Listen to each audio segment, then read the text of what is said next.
Ladies and gentlemen, welcome back. This is another installment of the I Can't Make This Up podcast. I'm your host, the Landover Legend, aka Big T, and I got a special guest in here with me today. Today, I have an entertainer, a singer, a songwriter, studio engineer, multi-hyphenate and independent entrepreneur. I want you to give it up for the one, the only Lex-C. Hey, what's up? What's up? So intro. You made me laugh with the hyphens part. That was really funny. I do a lot of things. Well, reading your bio and checking you out, watching your YouTube content, I'm just like, okay, I see a boss right there who's actually talking about something, Thank you. So, why don't you introduce yourself to my audience? Okay. Hey, everybody. My name is Lex-C. I'm a singer, songwriter, audio engineer, producer, actress, model, all of that stuff in Atlanta, Georgia. Been singing since I was 3, writing since I was 8. And I would say that I started taking music seriously from 2013 when I moved to Atlanta to go to the Art Institute, which is where I went to school. And ever since then, I've just been working in and out studios, working with different artists and building up my social media presence and just trying to get my foothold, I guess, build my empire from the ground up. I hear that. So you started at 8. You must have just caught that bug and just kept going with it ever since then. Yeah, I actually, at 8 years old, I started out writing poetry.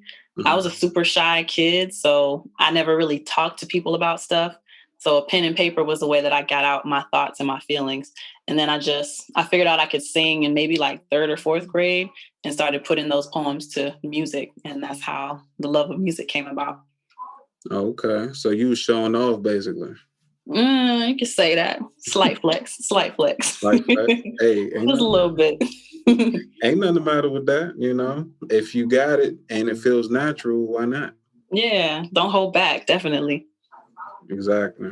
So starting out young, I'm assuming that you were like choir and probably had a couple solos, things of that nature.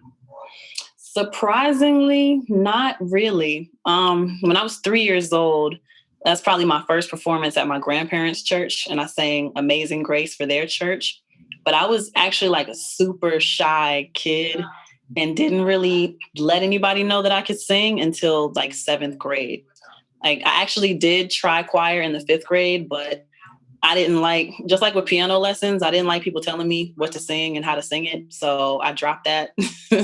And I didn't really let anybody know that I could sing until about 7th grade. So what flipped that switch for you? I was just having this conversation the other day with somebody, and I think it was really just, I had finally found a group of friends that I was comfortable with and being completely myself. So when it came to me just like messing around and singing around them, somebody one day was just like, yo, did y'all hear Lex hit that note? And they were like, Lexi, you can sing? And I was like, yeah, I can sing. And so that's how people found out about that. That's dope. I can't sing worth a lick. If a gun in my head, maybe Twinkle Twinkle Little Star, but that's it. You probably could. You just got to practice. That's all it is. All baritone. So answer me this question. What is it like being an artist in 2020? Being an artist in 2020, the way I grew up, like watching other artists, I always felt like there was like a formula that had to be followed or a certain way, certain steps you had to take to become an artist or become a big name household brand or whatever. But honestly, I think what 2020 is showing everybody is that there are literally no rules to this. And especially like with the internet, people are getting really creative with how they're interacting with fans and each other. You don't have to be up on stage physically. You don't have to be in people's faces physically. You could really just, if you have a strong enough online presence, or if you just take the time to just be online and connect with people that way, you can literally reach all corners of the world. So we're not restricted anymore to, having to necessarily be in front of people. 2020, even though we're all like disconnected because of the pandemic or whatever, we still can be connected through the internet. So there's really no rules in being an artist. Literally, you can go worldwide with just the press of a button. So, what's your favorite part about it? About 2020 or being an artist?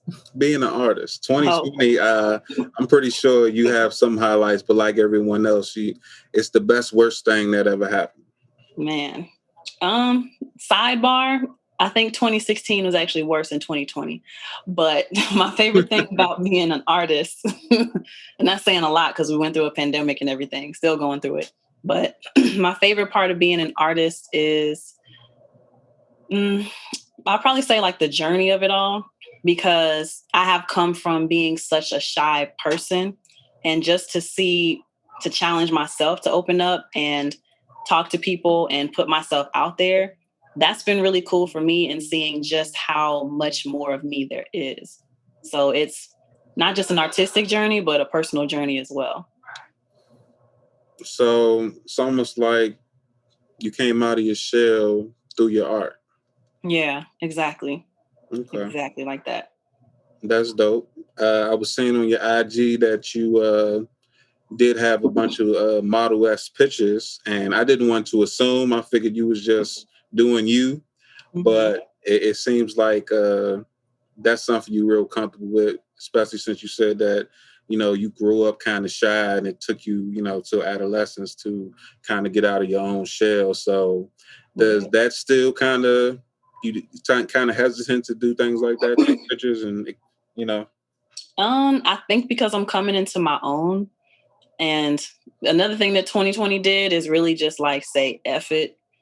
Who knows what's going to happen? Don't hold back anything. Honestly, just throw certain things out of there, or throw everything out there, honestly, and just see how people react, see what happens. I think I'm finally at a place where I'm done limiting myself. So as far as taking risks and showing a little bit more in pictures and showing a little bit more of my personality in posts in general, I think yeah, I'm just not holding anything back anymore. Okay. So far, what has been some of the highlights in your journey? Mm, Probably the most memorable points of my journey, aside from going to school, I've gotten to work with a lot of big name artists. I haven't yet worked with like my top influences. One influence I won't be able to work with, Aaliyah, because she passed away, but Beyonce and Alicia Keys are my other influences. Okay. um, 2021. I see it happening. yeah, yeah. I'm seeing Alicia Keys in concert 2021. Was supposed to be this year, but the whole pandemic happened, so that messed up that plan. Um, Honestly, a highlight that I'm thinking of right now, and it doesn't even necessarily have to do with my artistry. I used to work for this company called Crew One in Atlanta, and they set up and break down concerts that come in and out of town. And one of those concerts that I got to break down for was Beyonce's Formation World Tour. And I got to work in her dressing room and kind of Hmm. see like how she likes to keep her space before she goes on stage. And so being able to see how she likes her space kept, and to see that I can create literally whatever space I want, whatever energy I want around me, that was really cool for me to see. So that's one highlight that doesn't really have anything to do with my personal artistry. Okay. So you can also say that uh, you're one of her biggest fans, apparently, because you kind of Yeah. blush whenever you say her name. Yeah. I love Beyonce. I love Beyonce. Yeah, she's how can I put that? She's a legend in her own right. And you can't take that from her no matter what anybody else says. She put in that time and effort to establish her empire. And she hooked up with another legend who did the same thing in his own way, Yeah. you know? So can you say that there are any like drawbacks from pursuing your career? Mm, Definitely so. It's not so bad anymore for me, but I used to feel a lot of guilt as far as like not being able to spend a lot of time with friends and family, because I'm literally always in the studio. I'm missing a lot of holidays. And that comes from being like a struggling artist too, and like being a broke college student all those days and everything. Hmm. But I think the biggest sacrifice is like I don't I was feeling like I wasn't seeing my family a lot or spending a lot of time with a lot of people. when you get into a mode where you're just like grinding and trying to build all these things up, people get neglected and it becomes very much like, I need to do this for me, so I can't necessarily make time for you. And then when it comes to like love life, there aren't many guys who like the idea of their woman working late night with a bunch of dudes in a studio. So that tends to turn off a lot of dudes. But that's been, those are probably the main struggles, is relationships take a hit for sure. Yeah. Something I noticed in my 35 years of life is that a lot of people don't really get the opposite sex because they don't really understand themselves. And, depending on, how they were raised and everything that they absorbed along the way. My thing is something I learned: conversation and comprehension. Mm, That's what makes a strong relationship. And if you don't have that, you really can't make things work. You really can't be happy. You really can't enjoy what life has to offer you. So yeah. other than that, it's like you following a blueprint that doesn't make sense for you. Mm, You know what I mean? yeah. So Like, I, because people aren't understanding themselves, how can they understand the kind of like mercy and work that it takes to understand somebody else that you're trying to bring into your life? nah. I mean, when it comes to understanding someone, it's not difficult if you pay attention, if you Yeah. actually care, because all that goes, side by side. A lot of people don't really take the time to just, you know, understand themselves before they decide to partner with somebody else. Don't just go for what you think is right, or don't just go for what looks the best or feels the best. Is it right, or is it something you want to make work? Because that's how people ended up in relationships, marriages, and then once they get out, they feel like they can finally breathe, or they just Mm, got out of jail or something like that, because you were trying to force something that wasn't supposed to happen in the beginning. yeah. You know, so I Oh man. feel you. Oh man. Any crazy dating stories coming up in the game? Crazy dating stories. Yeah. Um, Definitely got them. I don't know if I want to call it crazy so much as like, and I don't want to scare nobody, but so much as like traumatic, going through a couple of traumatic situations and relationships. Still trying to figure out a way to put it in the music. Okay, Yeah. I can respect that. So, how is it in Atlanta right now? I know that it seems like over the past 10 years, people have been gravitating there, whether it be cost of living or popularity or business opportunity. I know that, especially with everything that's happened in 2020, I know that things haven't been what you're accustomed to, I'm assuming. Mm, I mean, honestly, Atlanta for me, hmm, it's been it's been cool. Atlanta been cool to me. I'm trying to figure out what I want to say with this one. It's definitely, I moved here because of the opportunity of, like, I recognize it as like the Hollywood of the South. So that's why I came here. Hmm. And when you have artists like Migos or Sierra who have come from Atlanta, and so that's definitely put it on the map. And then you have a lot of movie companies moving down here because of like tax breaks for businesses, and cost of living is way better than anywhere else. But no, what exactly do you mean? Like, how is Atlanta for me? Because I'm actually kind of just discovering Atlanta, to be honest, because there are still parts of me. I'm very much introverted, so I'm trying to get more out of my shell. I'm Okay. just now really starting to explore Atlanta. But as soon as I decided to do that, the pandemic hit and like shut everything down. So it's like, Lord, do you Did want you, me to get did, out of my shell, so or should you I you stay saw home? it as a sign that maybe I don't need to Yeah, go outside yet. maybe I should just stay at home. But So yeah. I was speaking to someone that lives in Milwaukee a while ago, And where? and I'm sorry, You said they live where? in Milwaukee. Milwaukee? Yeah, and I was asking them, how things were prior to March of this year compared to, now. And they were Mhm. saying that everything closed down early already, where they lived at like liquor stores and certain convenience stores, and now they shut down even earlier, because of the new ordinances and everything. So is Mm. there like any more restrictions or any added pressure that came with pandemic rules and everything Uh, open? to keep it absolutely 100, Atlanta probably shut down for like 2 weeks. I don't think people in Atlanta really know there's a pandemic going on because strip clubs been open, bars been open. The only thing that changed is like bartenders and dancers, they wear face masks, but people still super close to each other. So I don't feel like it really restricted anything or stopped anything. Atlanta has been open, to be honest. Okay.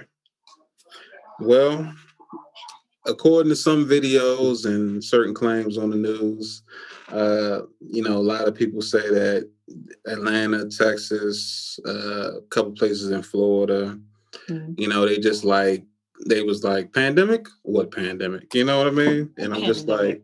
like, We it can't. live It yellow. can't be all that. But according Yeah. to you, you keeping it real. So it sounds like they're playing by their own rules down there. Yeah. I Okay. mean, Atlanta been open. That's the main point I want to get across to people. We've been open. I mean, things have changed, like the grocery store and certain stores you go into, you got to wear your mask. But honestly, some of these promoters on flyers, they'll say you got to bring your mask. But as soon as you walk through, people take the mask off. So I don't know, it's really weird. People aren't really concerned about this virus. And I have my own thoughts about that. And, I don't know how far into conspiracy and everything you want to get in, but I Hey, feel like, speak freely. yeah, well, for me, I'm not even going to say that the virus is not real or anything like that, but I just don't like how, since the surgence of this virus, we've been told to like stay indoors, stay away from people. As an artist, my personal goal is to connect people. So when I hear things like don't see people, don't be around people, it kind of hurts my heart because it's like we need each other to Mm. be happy, to have a good quality of life. So what is that going to do to people if we're staying away from each other? And then people saying, stay indoors. I'm kind of not a health freak, but I like to take care of myself as far as working out, going to the gym. The most devastating thing, honestly, now I think about it, the most restricting thing, not even artistically, was when the gym shut down in Atlanta because I love working out, but I feel like it's counterintuitive to tell people to stay indoors. We can do things naturally to help combat the virus. Like you need sunlight, you need to get outside, you need to warm your body up with physical exercise, you need to make sure that you're drinking your water and sleeping well and washing your hands, which is things that everybody should have been doing already. So I just don't understand how this virus has had such an impact if everyone was doing what we were already supposed to be doing in the first place. You know what I mean? It's very weird to me. When they said that they washed the New York subway trains for the first time in like 50 years, I Oh, was like, yeah, gross. New York deserved New deserved York this needed that COVID. shutdown. They needed that shutdown. That's ridiculous, though. Yeah. Well, hopefully that becomes like a new routine, like at least once a quarter, maybe clean down, like deep clean the subways. Even that would be more than what it was. Yeah, if everyone just became accountable for their own actions and actually adhered to the rules of just common decency in society. Common I decency. don't think that a lot of things that happen negative would would have happened. And I don't know if it's ego or ignorance or just people not caring. It's just like you people people get hurt or hindered by other people's action, and instead of healing from it, they just cut everybody off. I'm gonna worry Mhm. about me. And like you say, we need each other to grow and maintain a society. So we always cutting off each other and It's a very keeping scary family. spot. you know Nothing progresses. That's why there aren't like a lot of large family gatherings like it used to be. Like they say, whenever the grandmother passed away, the family breaks apart. And sad to say, I've seen that happen in more than one household in my lifetime. Yeah, it definitely hurts my heart to see people not being able to be together, because that is such a huge. And just for me, like I actually did go home, one of my homes for Thanksgiving. Since I'm an Army brat, my family's like scattered all over the country. So, but I was able to see family, and I recently went through like a pretty kind of a traumatic situation with a relationship, and just being around my family for those 2 days for the weekend like boosted my mood so much. So I don't like the whole narrative of stay away, don't be around people. I get it because, the virus and everything, but as people, we need to feed off of each other's energy and help lift each other up and be around each other. It just boost your energy. It's one of the most simple things you can do to boost yourself. Yeah. Well, the gun range are open down there, right? The gun ranges? Yeah. Oh, yeah. Well, Gun stores. Yo, 9mm bullets are like really hard to come by down here. Oh, really? Yeah. Yeah. Cause I want to say like after the protests broke out with George Floyd and then Rayshard Brooks was killed in Atlanta, Mm-hmm. there were just a lot of protests consistently and racial tension, it felt like. There's this one gun store down the street from my house. There were lines every day for like 2 months. And then when I went to go apply for my carry license, there was a 2-month waiting period before I could actually go apply for it. That's crazy. Yeah. So, ladies and gentlemen, pay attention because she's letting you know she shoots first and asks questions later. Okay. I ain't supposed to let nobody know that I got something, but listen, y'all ain't gonna catch me slipping in these streets.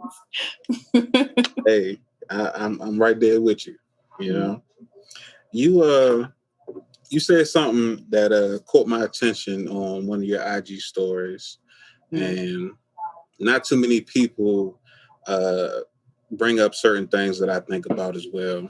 You were discussing how uh, people put a lot of faith and ingenuity into technology about computers, but don't, actually take the time to try to, enhance their own mental capacity. And it made me think about a TV show that I used to watch. I don't know if you ever heard of it. It was called Kyle XY. Kyle XY. Was that on like Disney or Cartoon Network or something? It was on like ABC Family. Okay. Yeah. The name sounds familiar, but I don't think I ever actually watched it. You should look it up because it actually is based on the subject you were talking about. So, of course, it's a sci-fi show, but it it uh it was a scientist's idea. Well, actually, it was based around a true story, but they added science fiction to it. He was gestated in his mother's womb for like 12 months.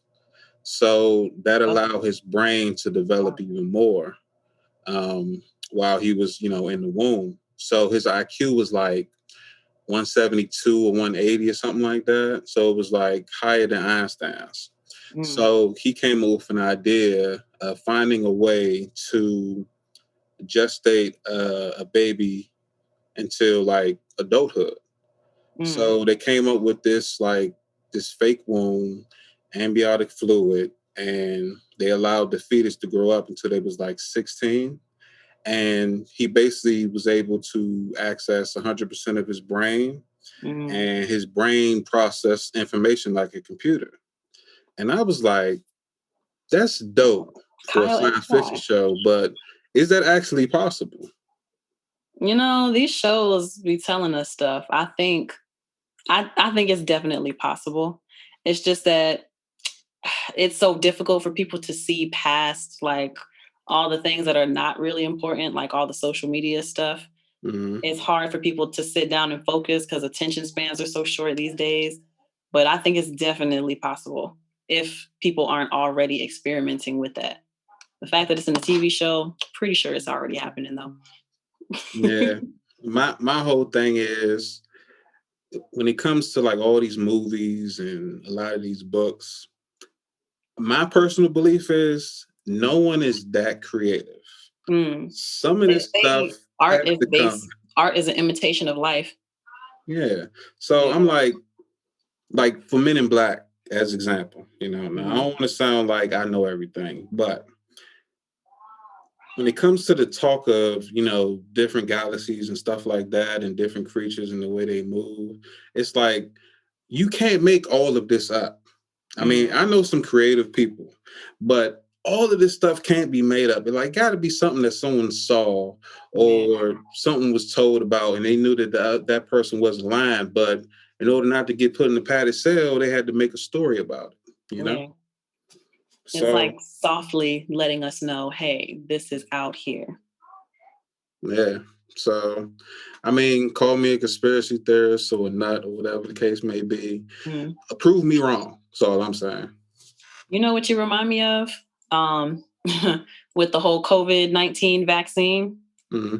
This is why I get like certain movies, the concepts scare me more than like the actual movie might. But when I heard COVID-19 vaccine and trials were rushed and it usually takes way longer for a vaccine to be developed and approved, first thing that came to my mind was the movie I Am Legend and Hmm. how everybody there was like a human form of rabies that developed because doctors thought they found a cure for cancer. Hmm. And so I'm thinking to myself, we got this vaccine. What if we have a bad reaction because we didn't give it the time to develop and be tested the way other vaccines have been? And what if we end up in an I Am Legend maze runner type situation? Now, those were some good books, the Maze Runner books.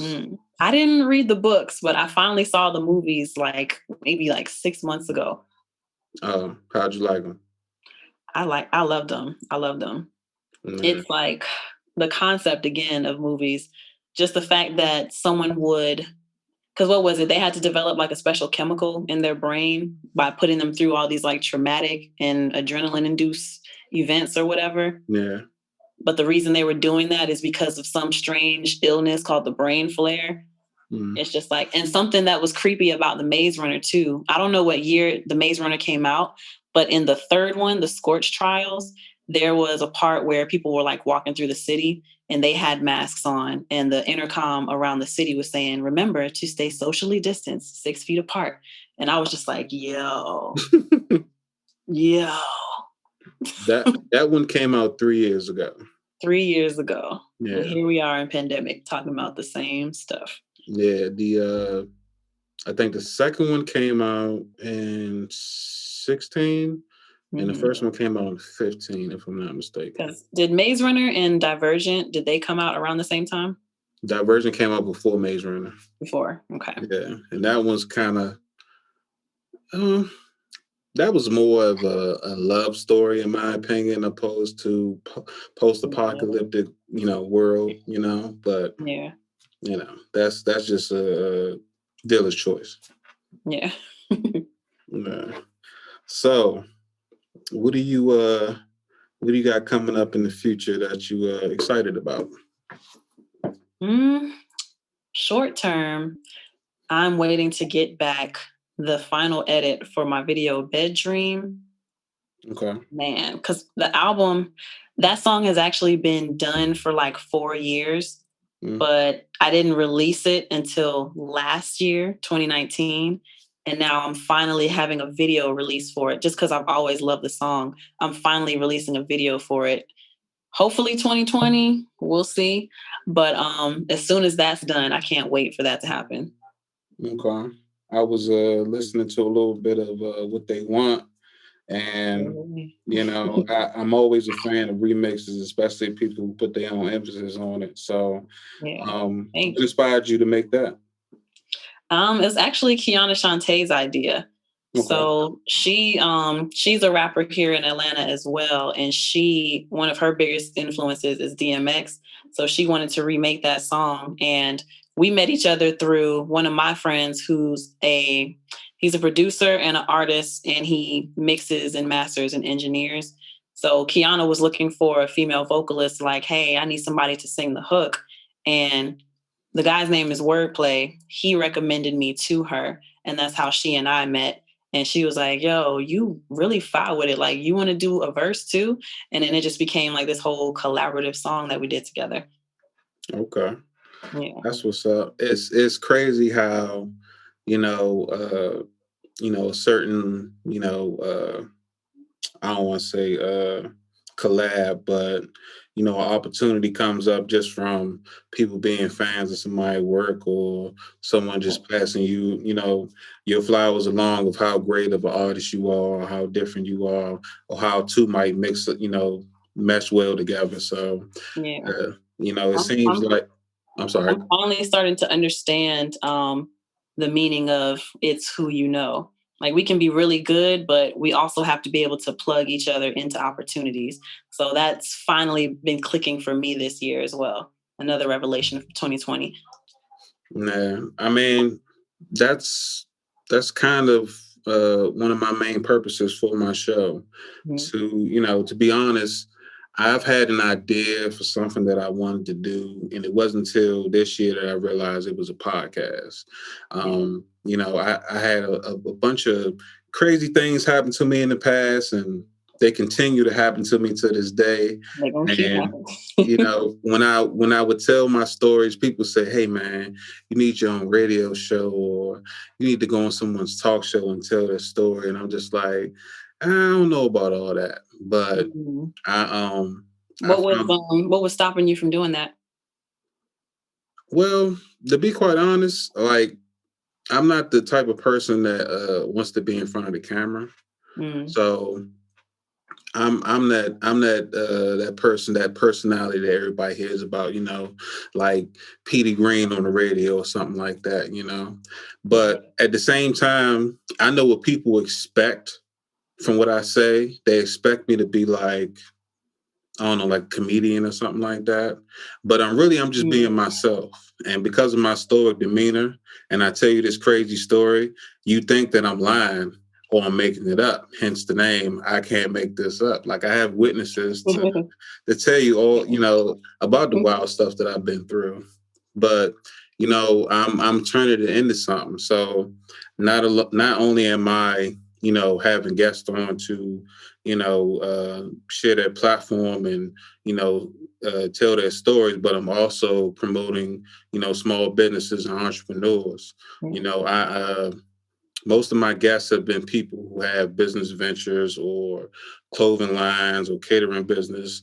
And I want to promote them, and I want to give them opportunities to also, push their products or give out their information and things of that nature. So, word spreads about my show and word spreads about their business. That's Yeah. the thing about, people sticking together, like you say, and working with each other. That's my goal, is to grow a community of, family, along with my Exactly. audience. So how did you would you say you were pushed into being in front of the camera, or like what was something specific that happened to get you to finally be like, all right, let me do this for myself? I mean, to be quite honest with you, um, I'm still not pushing myself in front of the camera. I am creating the element to where um, I will have visual for my podcast, Yeah. but until it's ready and until it's set, it's just going to be audio for now. Mhm.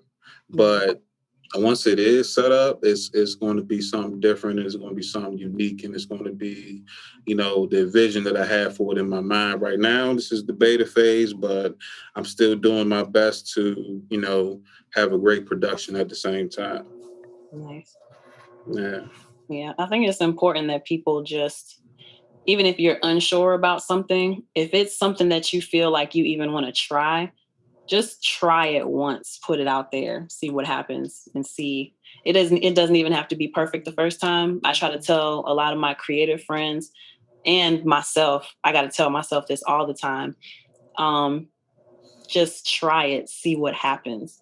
And just because something is old to you, it's always going to be new to somebody else. So even if it's an old idea to you, still put it out there and literally just give it to the universe, see what happens with it. Cause you just never know who's watching. And somebody is always watching. You're right. I'm in the process of building a team to help me build up my studio. Landover Legend Studios is in the process of Right. being put together, and Feel like I you should had, be rubbing your hands together right now, like CJ in the bushes. Yeah, it's all coming together. You know what I'm saying? yeah. So I got merchandise on the way. Yeah. I have two more shows on the way, and I have a series of content coming too. And 2021 will be the rollout date for those items. So Yes. Yes, sir. yeah, I appreciate that. Yeah. Come on, So big ups, man. You're doing big things. 2020 yeah, don't stop nothing. yeah, you're You right. just laying the groundwork and the foundation for I'm 2021. I'm following your footsteps. I appreciate you saying that. I ain't lying. I be moving slow sometimes, but we still moving. Hey, everything happens when it's supposed to happen, right? Yeah, exactly. Even when it feel like it's not the right time, and it's always the right time. So let me ask you a question. Who do you think has better vocals, Beyonce or Alicia Keys? Beyonce You think is so? better vocally to me. Yeah, I Mm. love both of them, but Beyonce has stronger vocals. Is that a preference thing, or is that just a judge of you know audio clarity? Mm, I would say that's just like on quality and clarity, and I guess consistency as far as like live performances. I would Okay, say Beyonce. Yeah. people say that certain vocals resonate with individuals differently, and I mean, me personally, I have nothing against Beyonce, but Mhm. Alicia Keys, vocally for me, kind of does something, So, Yeah. that's just my choice. No offense to either artist, Yeah. not that I'm, just saying that Beyonce can't sing or nothing like that. I'm saying for me, when it comes to, you know, making your soul raise up, it's Yeah. Alicia Keys for me, you I know. definitely feel you on that. And I was talking about this with somebody the other day too. Beyonce, I think she has the vocal range, but we went into a whole conversation about like what is Beyonce's classic. We don't have to get onto that today. That would just be too much. But Alicia Keys, she has the soul and like the feeling behind it. Whereas these days, as much as I love Beyonce, I feel like she's more trendy. She is finally like going out and experimenting with things that she wants to do, but for a while it was feeling like she's just trying to stay relevant following the trends. And Alicia Keys, she kind of I'm also currently reading Alicia Keys' book right now, so I have a little bit more insight into that, but she's always kind of just stepped to the tune of her own drum, and like whatever her purpose is that she feels like she wants to share with people, that's what she's been consistently doing. Okay, that's dope. What's the name of her book? It's called More Myself. Okay. Was that a recent release, or was it kind of Yeah, I think it came out the top of this year. okay? Well, a lot of things went by this year without notice that you didn't hear about until after someone published it or brought it up in conversation. Yeah. So that's one that got past me. I'm a fan of audiobooks. I'm currently listening to um, Rakim's "Don't Sweat the Technique." I think you should check that Okay. out if you're a big fan of books. Is Uh, that's in print or just audio? both. Oh, Rakim. Yeah. Yeah, I'm definitely. So I have a YouTube channel, and I've just recently decided, like, since I like to read anyway, why don't I make the books that I read be about like musical influences or just people in the industry in general, and then do reviews on those books on my channel. So definitely got to add that one to my list. Okay, that'll be dope. That let me know when you do that. I'll definitely plug that in. Yeah, thank you. So let me ask you this: who do you think is a better producer, Dr. Dre or Diddy? Hmm. Dang. Dr. Dre or Diddy? Honestly, I feel like I can't even say that. I feel like maybe Dre, but Diddy though. Diddy be attaching himself too hard to some of the stuff he does. But Dre kind of lets the artist breathe a little more, I feel like. That's a tough one. That's a tough one for me. I'm probably gonna go with Dre. You want to go with Dre? Yeah, I'm gonna go with Dre. You look like you was getting a little tongue tied there. You was like, I don't know. Yeah, because Diddy, he has more artists that I've listened to and seek after their music. Dre, when I hear Dre, I think like Eminem and like 50 Cent and people like that and Tupac. But I hear Diddy and I think like Biggie and Mace and Diddy Dirty Money or like Faith Evans, all that stuff. Oh man. That's a tough one. I might have to switch to Diddy. Switch to Diddy. You switching to Diddy? Just because it's more personal. Yeah. Okay. Hey, yeah. no judgment here. Just a simple question. I don't want that this to affect your future relationship with even one of these Right. producers. Somebody gonna see this video and be like, remember what you said about who the better producer was? You played yourself. You played yourself, Lex-C. I'll be like, no, wait, please. The views and opinions are only mine and not Lex-C's. Oh man, disclaimer. Okay. All right. So I want one more question, and I'm not going to take up too much more of your time. Who would you rather have feature on one of your songs? Biggie or Tupac? I think I would go Tupac. Tupac? Yeah. Okay. So you're a bigger fan of his music over Diddy's? Yeah, I'm bigger Tupac fan over Biggie.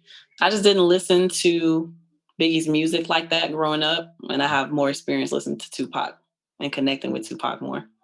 Okay. Would it be that way because you spent most of your life on the West Coast on there? Nah, I've actually spent more time on the East Coast. Yeah. Really? So like, oh dang, I didn't even do the rundown earlier when you asked me where I'm from. So I was born in Fayetteville, North Carolina. Okay. And then at some point, I was too young to remember, but we were in Germany. And then I was in Delaware and then Virginia. And then we moved to Texas. And then we moved to Hawaii. And then we moved here to Georgia. And then I moved to Atlanta, but still in Georgia. So yeah, I've been on the East Coast most of the time, but I just connected with Tupac more. What he was saying in his music, I connected to it more. I was more a fan of Tupac's militant actions over his music. I mean, he's a good artist. He's kind of an over an actor, in my opinion. But the message he was trying to instill in people was stronger than what he was, making music about. I mean, some of it collided, but what he said, off mic was more important to me than his music. I connected more with Biggie because, laughter is the food for the soul, and Biggie made me laugh, listen, and dance all at the same time. Yeah. So his storytelling was just so dope, even at a young age for me. And another one of my favorite artists, Ludacris, he reminded me of Biggie, and that's why I connected with him. Like when he first came out, Incognito. When I heard that mixtape, I was like, okay, I like this dude. Yeah. That's a good point. Tupac comes off way more intense in a lot of ways.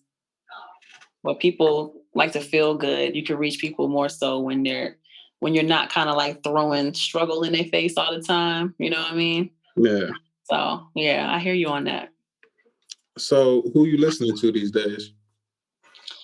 These days, and I'm mostly listening to people when I'm in the gym, but I've been heavy on Nicki Minaj. I was obsessed with NLE Choppa for like a week straight. I just finished a cover to Selena Gomez's song "Lose You to Love Me." So that's been hitting me really hard. Miley Cyrus, I'm loving her new like 80s Madonna sounding type of vibe. And who else? Like Smino is another guy. Wow. Migos. Yeah. That's what I've been listening to lately. Okay. Not too many Atlanta rappers like that? Nah, not too many. Nah. Cause not even Outkast? I haven't listened to them recently, nah. But their older projects, are you a fan of it? I am a fan of Outkast. I think definitely like Sorry Miss Jackson. Ooh, I am for real. Like I love that song growing up. And then Rosa Parks and Bombs Over Baghdad. Hey Ya with some of the like later stuff. Do yourself a favor and listen to the entire Aquemini album. Work of art. Okay. Yeah. Yeah. So I'll get into that. Do some homework. Yeah, I mean, I'm a huge fan of Outkast. I grew up in the '90s, so I'll forever love their music and everything that came from it.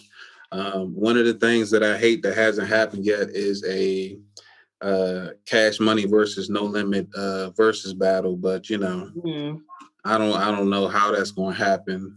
But unless Birdman and Master P decide to go ahead and play their hits, and I'm pretty sure it'll be one of the dopest ones from their label.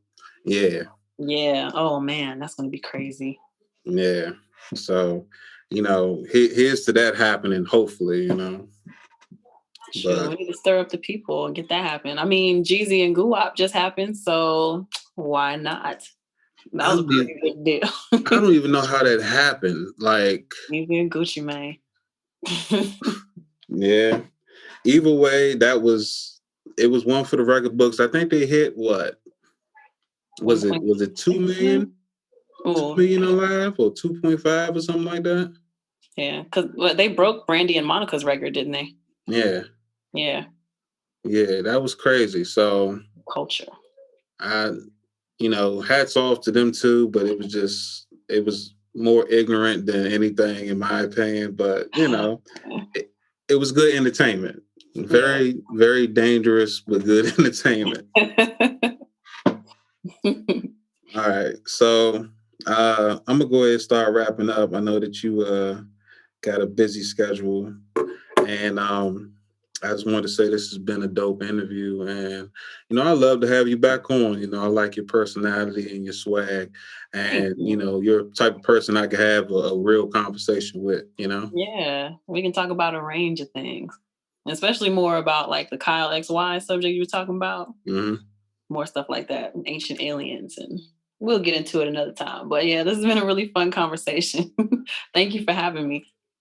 Thank you for taking time out of your busy schedule to come in and, let the people know about yourself and, just blessing us with your grace. You got a nice, beautiful smile and you got an aura about yourself that the people can't see, but, I'm pretty sure they'll hear it once they hear the audio and everything. I appreciate it. Thank you. Yeah.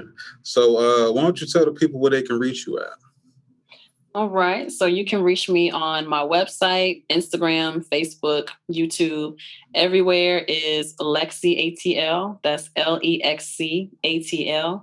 On Twitter, this is Lex-C. And on Spotify, Tidal, Apple Music, all the streaming platforms, search Lex-C, Lex-C. All one word. All right. Ladies and gentlemen, for people who can't read or write, you should get somebody else to listen to that session and write it down for you. So you make sure you're going to the right website or social media platform and not going to like an X-rated thing, like let's see some ass or something like that. Something crazy. Oh my gosh. Yeah. That's a good one. Or Lex-C with triple X. L-E-X-C. Yeah. That's not what she's talking about. Just Lex, like Lex Luthor, and then C. Lex Luthor Vandross. There you go. Lex Luthor Vandross. You are. Ladies and gentlemen, I appreciate you for sitting in. This has been another dope interview. I am your host, the Land of a Legend, aka Big T, and this has been another great episode of the I Can't Make This Up podcast. I can't, with a K, make this up podcast. You can find me everywhere that podcasts are available. I'm also on YouTube, Twitter, Instagram, and Facebook. I Can't Make This Up podcast. I can't, with a K, make this up podcast. Thank you for staying in. And please, when you hear this, like, share, subscribe, comment. Please check out Lex-C's content. Please check out her website. And please check out any social media platform that she's available. Show some support and get those mentions up, do a bunch of hashtags and all that good stuff so we can keep this thing going. We just out here trying to make the best out of our lives and push our goals to as high as they can possibly go, because the next thing you know, I might be pulling up to Lex-C's studio or something like that in the future, or one of her video shoots with Beyonce. Speak it into existence. Yeah. Make me her only person that she gives interviews to in the future. All that good stuff. Exclusive content. There you go. So I appreciate you guys if you stayed to this part, and we will catch you next time.